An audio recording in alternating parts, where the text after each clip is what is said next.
Hello, everyone. Welcome to another episode of Darshan Talks. We have Dale Cook with us, and Dale, as many of you may know, is one of the experts when it comes to promotional compliance, and he's joined us today. We're going to be talking about off-label communications, off-label promotion, and why does the world think that off-label promotion is here to stay? This is the Darshan Talks podcast. Regulatory Guy, Irregular Podcast with host Darshan Kulkarni. You can find the show on Twitter at Darshan Talks or the show's website at darshantalks.com. Thanks so much, Darshan. Why is off-label promotion here to stay? Well, I mean, as a concern for pharmaceutical companies, it's never going to go away as long as the existing NDA system is in place, right? Because as we talked about in a previous podcast, that the whole notion of bringing a product to market requires that the FDA evaluated a limited set of information for specific indications and specific uses. Mm-hmm. And the FDA, as recently as, 2 days before the Obama administration ended, they published that memorandum on First Amendment and off-label concerns. And I don't want to parody or otherwise give short shrift to a 63-page document, but I think it's fair to say that a one-sentence summation could be: we're right and y'all are wrong. Off-label promotion is a bad thing, and we're right about that, and everybody else who has come up with any other idea is just wrong, and we are not going to back down. At its core, the whole idea of off-label promotion potentially decimates the entire structure of the NDA system. I mean, what would it be like if the FDA knew that when it was evaluating and reviewing a product prior to coming to market, if the FDA knew that you could then go out and market that product for absolutely anything without ever having to conduct any additional scientific research? What would you do? I mean, what would the incentive structure be in that sort of a situation, right? The incentive structure would be bring the product to market with the absolute easiest possible thing to demonstrate, right? The product will eliminate a headache, or, will reduce nausea, or whatever that easiest possible thing to demonstrate is, and then promote the product for whatever the most expensive, greatest demand is, right? You bring the product to market showing that it reduces nausea, and then you promote it as a cure for cancer. Or you promote it as the way to prevent birth defects, or the way to extend your life forever, right? And you have no obligation to actually demonstrate that it works, and the FDA would know that, right? So then the incentive structure on the FDA side becomes to not let the products on the market, right? Because they would be terrified that you're bringing it to market having demonstrated X, but they know that X is not really what you're going to promote it for. So then their incentive would be to make the review and approval process as difficult as possible to bring the products to market. So that world where off-label promotion is no longer viewed at all as being anything bad, or at all prohibited, is, from my perspective, terrifying, right? Because I don't understand how the entire NDA process works anymore. So I'm going to challenge you on that, Dale. And the reason I'm going to do that is because I read those cases differently. And I'd love this. This is exactly why I love talking to someone like Dale, because he can sort of come back and go, "You've missed this piece of it," or "Here's how I see it." So I love this opportunity to talk to someone really smart like him. Here's how I read those cases. The cases came out and they basically said the information has to be truthful and not misleading. And to meet that standard, as we know, the FDA requires either the substantial evidence standard or the CAR standard, and that's competent and reliable scientific evidence. So the position you took, that you would need to have information that is that anyone can sort of go out and you don't need the studies, you wouldn't meet that truthful and not misleading standard, though. What was your take? How did you sort of come to the position that maybe that may not be always necessary? The truthful, non-misleading standard, as I understand it, and as I think courts have applied it, is a much, much lower standard than the substantial evidence standard that FDA requires to actually get the product into the marketplace.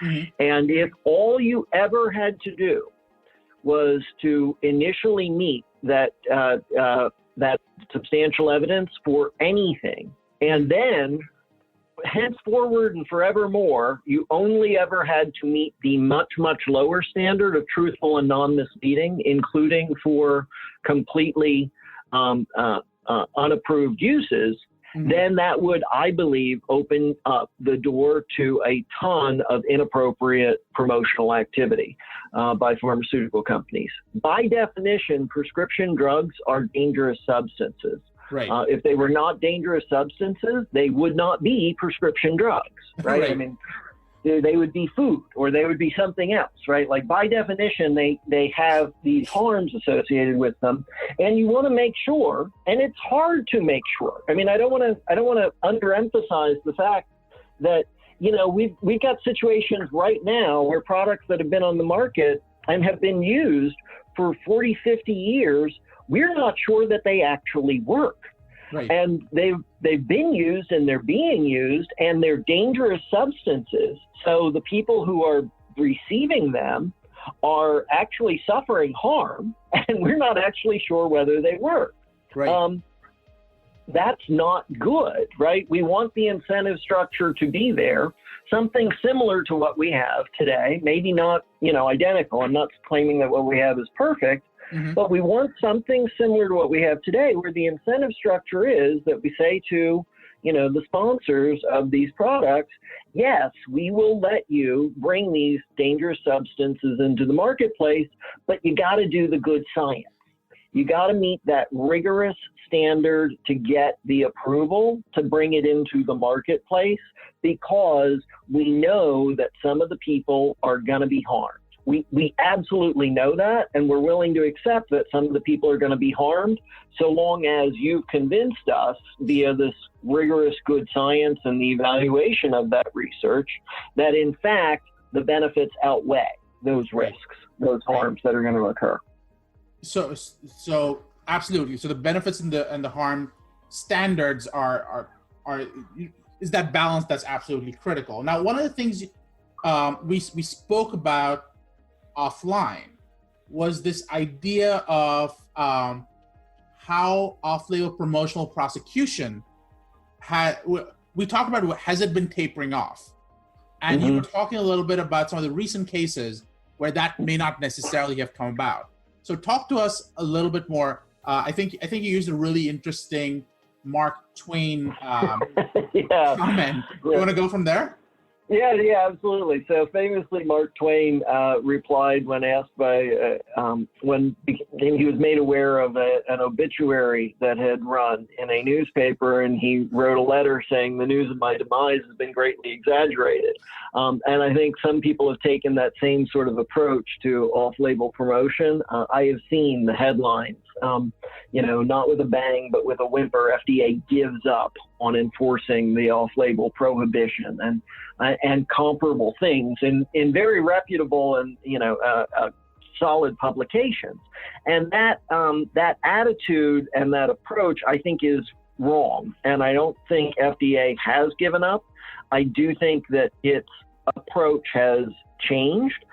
Just recently, I was as we record this, it was just last week, the Food and Drug Law Institute's Advertising and Promotion Conference, and was attended a panel where some people from the government, HHS, OIG, and Department of Justice were talking about off-label enforcement and where the government is. And they said from the stage, the government has not given up on off-label enforcement, but it has refined it. The core challenge that the FDA and the government have faced is that the entire understanding of the First Amendment and how it applies has changed radically since after the Food, Drug, and Cosmetic Act was passed in its current form.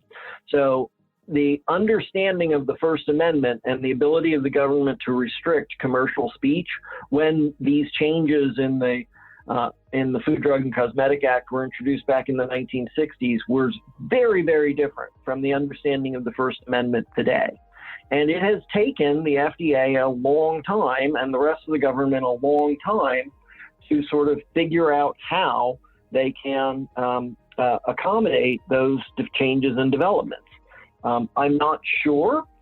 I don't want to imply that FDA is currently 100% there where it needs to be or where it should be to have a perfect understanding of these issues, but where it is today is very different from where it was, and that is still going to be and going to involve enforcing off-label prohibitions and still seeing investigations. Just this summer, we saw a settlement with a medical device manufacturer that involved allegations of off-label promotion. That was and I thought an interesting one because it was a medical device, and the way in which it happened, the device was coming to market via the 510K pathway, submitted down to the FDA with proposed labeling. And the FDA responded back and said, and this is all based upon, public record and what's in the allegations and the plea agreement. The FDA said in its response, your labeling is ambiguous here, where we think there's some concern that it's unclear whether in fact your product is intended solely for external use or could also be used internally. We want to make absolutely clear that your product is only being cleared for the external use. If you actually want to use it internally, that wouldn't be available to you via the 510K pathway. You'd have to go down the PMA pathway to bring your device to the marketplace. Right. And according to the allegations in the settlement, the company then went ahead and promoted the product for internal use, including having sales reps deliver case histories to the rest of the sales team demonstrating the internal use of the product. So very explicitly, FDA said, we're not approving you for this use. And the company allegedly then went ahead and said, well, we're going to tell our sales force that that's a great way to increase sales. Right. So, that type of thing where, there were other issues as part of that settlement. And I don't want to mislead the audience into thinking that the sole concern here was the off-label use, but the off-label use was absolutely part of the initial allegations, and it was part of the settlement that the company agreed to, including, a CIA, corporate integrity agreement that the company has now had to, put into place, which is as I'm sure you are very familiar with, it's a big deal coming under CIA, right? Right. As a consultant, your eyes light up because it's like, boy, am I going to be spending a whole lot of time helping this client because they got a lot of work to do. Right. It's not fun, right? But so you point out this idea that there was a settlement. Have there been any recent convictions? Yeah, back in 2016, there was a conviction up in Boston for off-label, and that was, again, taken to court. Now, there were a bunch of charges brought against individual former executives of the company, and they were not convicted. They were found not guilty of the felony charges, but they were convicted of 10 misdemeanor counts. Both of the two former executives of the company. That's something that, if you're an individual executive, and that was something that was mentioned at this FDLI panel, they are looking at the individuals, as the speaker from the Department of Justice said, we understand that corporations only act through individuals. So we are absolutely not just looking at corporate liability, we are looking to individual liability, and we are willing to hold people accountable.